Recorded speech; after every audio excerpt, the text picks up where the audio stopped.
So of course the New York Knicks are in a complicated situation because they really want to bring in Donovan Mitchell. He's from New York. He's a star player.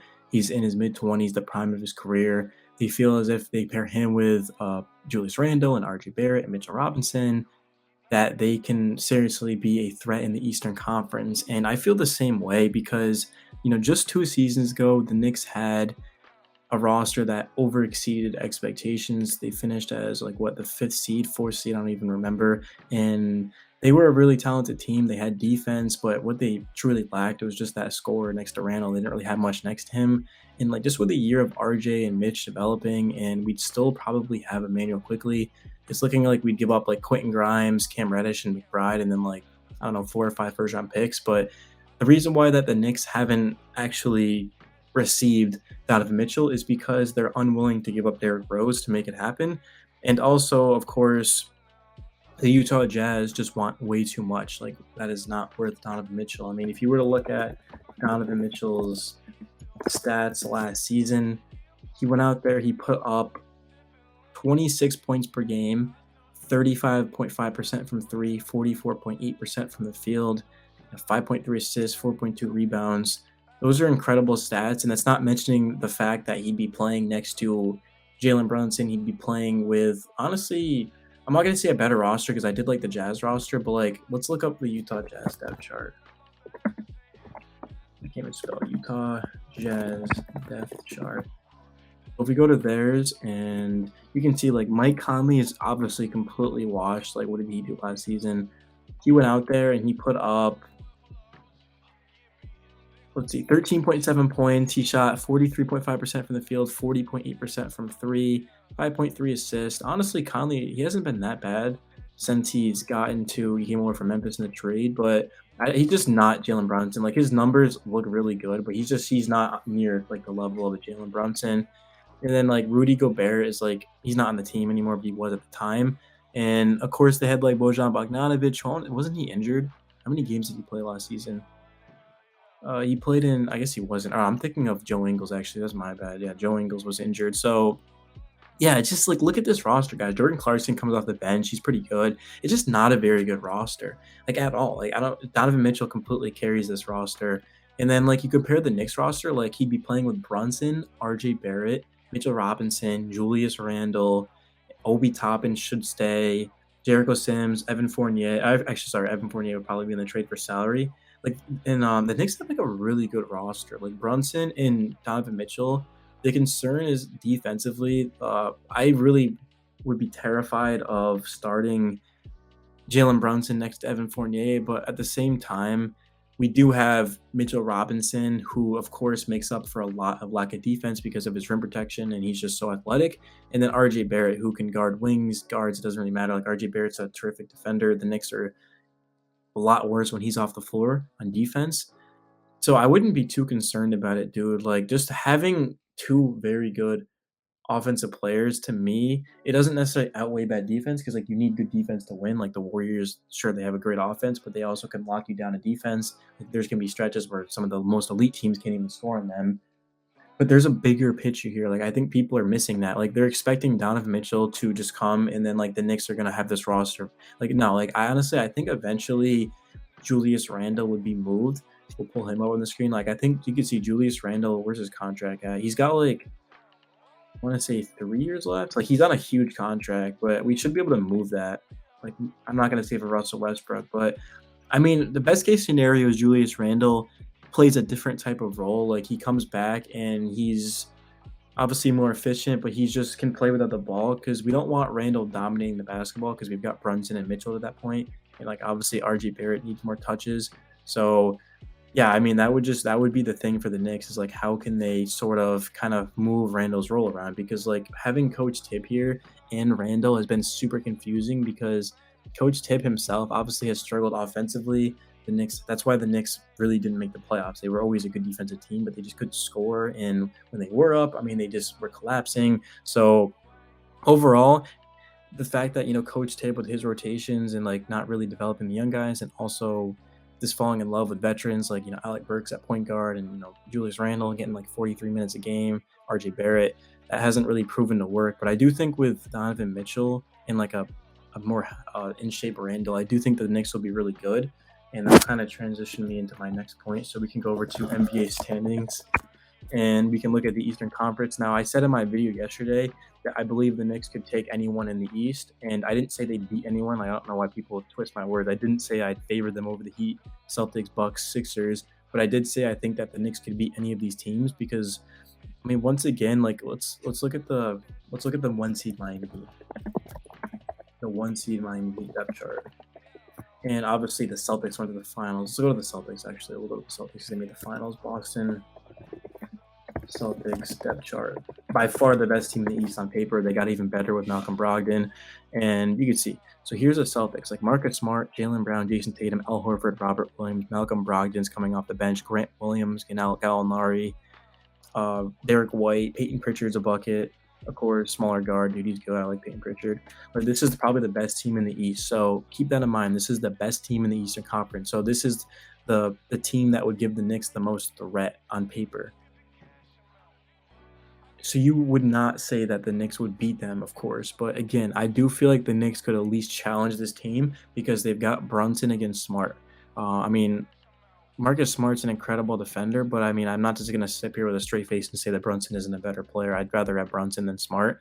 Let's look at Smart's numbers. Smart's defense is crazy, but like, I mean, Marcus Smart, dude, last season, he put up 12 points per game. He put up 33% from three, 41.8% from the field. And I know Marcus Smart's role is not to score, it's to defend and stuff like that and play make. But I mean, Jalen Brunson's a better basketball player than Marcus Smart. And then obviously we're heavily outnumbered with Jaylen Brown and Tatum. We don't have a player near that level. Like even Jaylen Brown, we don't have anyone close to that. Jaylen Brown, dude, last season is just, he's so underrated, dude. I mean, he put up 24 a game, bro, on 47, 36, 76 splits. And then Jason Tatum's a legit superstar. He's a top 10 player in basketball. Wow, dude, Tatum's incredible, dude. 27 a game on 45, 35 splits. And then Rob Williams with his defense. You talk about one of the best defensive centers in the league. I mean, Smart and Williams' defense to go with Brown. Brown can defend too, but Tatum and Horford, like Horford shot the three ball really well. What was Horford's 3-point percentage? And Horford can defend too. Horford was actually 33.6. I would have thought it'd be higher. But yeah, like the Celtics are loaded.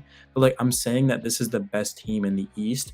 And a lot of people have the Knicks as like the 8th seed, bro, like or the 6th seed, or like it doesn't make a lot of sense to me because I do feel like if we get the Randle back from 2 years ago, which I honestly think could happen because he's in great shape and he's heard this the whole offseason, the whole season.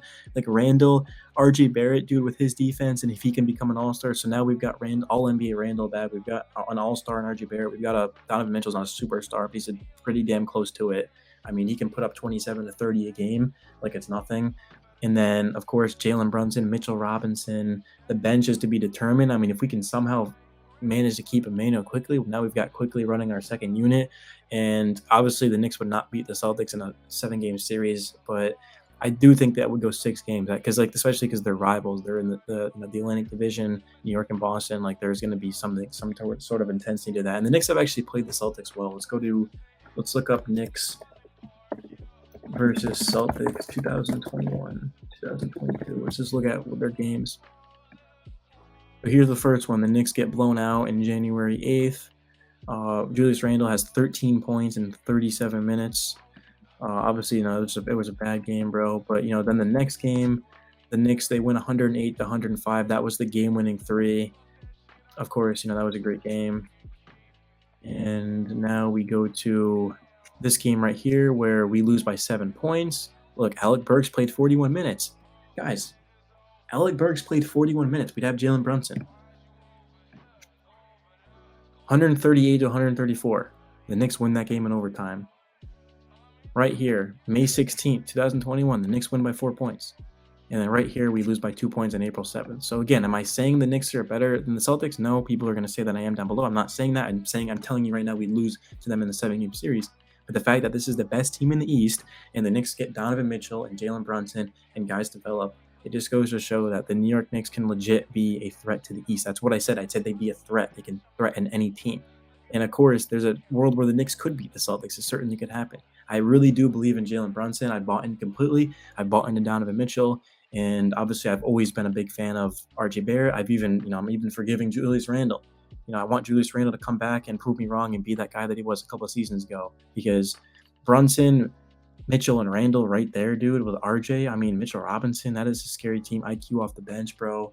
I don't want to lose Grimes, man. It sucks, but we've got to give up something to get Donovan Mitchell. If we can get Donovan Mitchell without giving up Manuel quickly, I will take that any day of the week. Now, obviously, I'd prefer to trade quickly rather than Grimes because then we could start Jalen Brunson, we could start Grimes next to Mitchell. Well, actually, we couldn't do that because RJ Barrett. That wouldn't even make sense.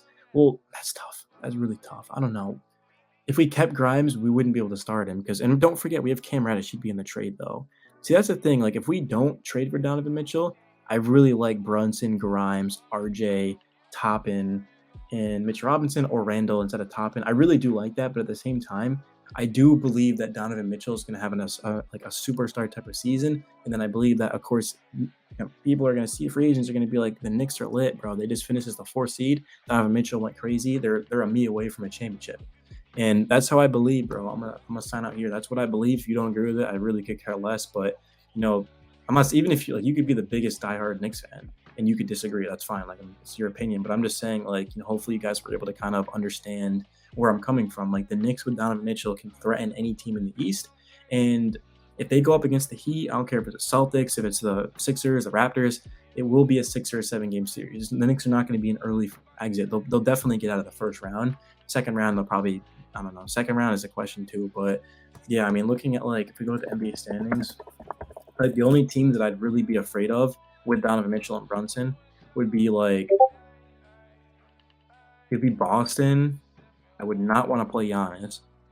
Bucks, Celtics. Obviously, you don't want to play the Heat, but I wouldn't be too afraid of them. If we can just take away Jimmy, which I think we could because we'd have RJ Barrett, and I think RJ Barrett would really have to shine in that series. But I think it's possible we could beat them.